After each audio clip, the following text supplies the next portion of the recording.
Hello friends, welcome to my channel. তো মামুনি চ্যানেলে সকল বন্ধুদেরকে স্বাগত জানাই। আশা করি সকলেই ভালো আছেন, আমিও বেশ ভালোই আছি। তো চলুন দেখে নেওয়া যাক এই সান্তা ক্লজের টুপির মতো দেখতে পিঠেটা আমি কিভাবে বানালাম। তো এখানে একটা বিটরুটকে দেখতেই পেলেন মিডিয়াম সাইজের, তাকে ভালোভাবে খোসা ছাড়িয়ে ছোট ছোট করে কেটে আমি মিক্সিং জারে দিয়ে পেস্ট করে নিলাম। একটা চামচের সাহায্যে দেখুন ছাঁকনিতে রেখে চিপে চিপে রসটা বের করে নিলাম। এরপর একটা পাত্রে 1 বাটি আটা, 1 বাটি চালের গুঁড়ো, সামান্য লবণ দিয়ে শুকনো উপকরণ হাতের সাহায্যে ভালোভাবে মিশিয়ে নিলাম। 1 মুঠো রেখে দিলাম। এটাকে আমি নর্মাল জল দিয়ে ডো বানাবো, আর এই বাকিটা আমি বিটরুটের রসটা দিয়ে ডো বানিয়ে নিলাম। তো যে যেখান থেকে বসে আমার ভিডিওটা দেখছেন, একটা লাইক দিয়ে প্রথম থেকে শেষ পর্যন্ত দেখার অনুরোধ রইল। তা নাহলে বুঝতেই পারবেন না কিভাবে পিঠেটা আমি বানালাম। তো দুটোই ডোই আমার বানানো হয়ে গেছে। এরপর দেখুন একটা ফাইন প্যান উনুনে বসিয়ে দিলাম।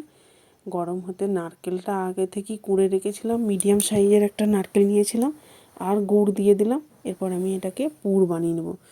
তো গুড়ের পরিবর্তে আপনারা চিনিও নিতে পারেন।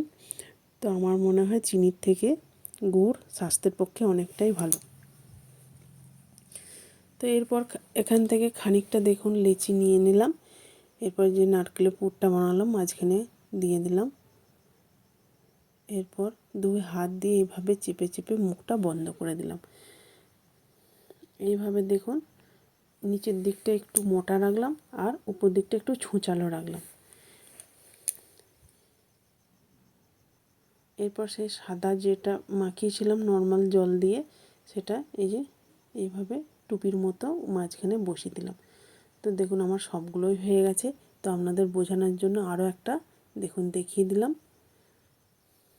এরপর এটাকে আমি একটা ছিদ্রযুক্ত পাত্রতে নিয়ে নিলাম, সিদ্ধ করতে দেবো।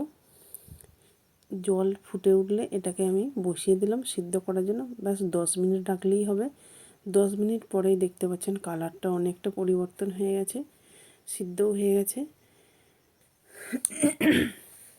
এরপর গুড়ের মধ্যে ডুবিয়ে এখানে আমি শুকনো নারকেল কুড়ে রেখেছিলাম, বা নারকেলের ডাস্ট বলতে পারেন, এইভাবে দেখুন লাগিয়ে দিচ্ছি।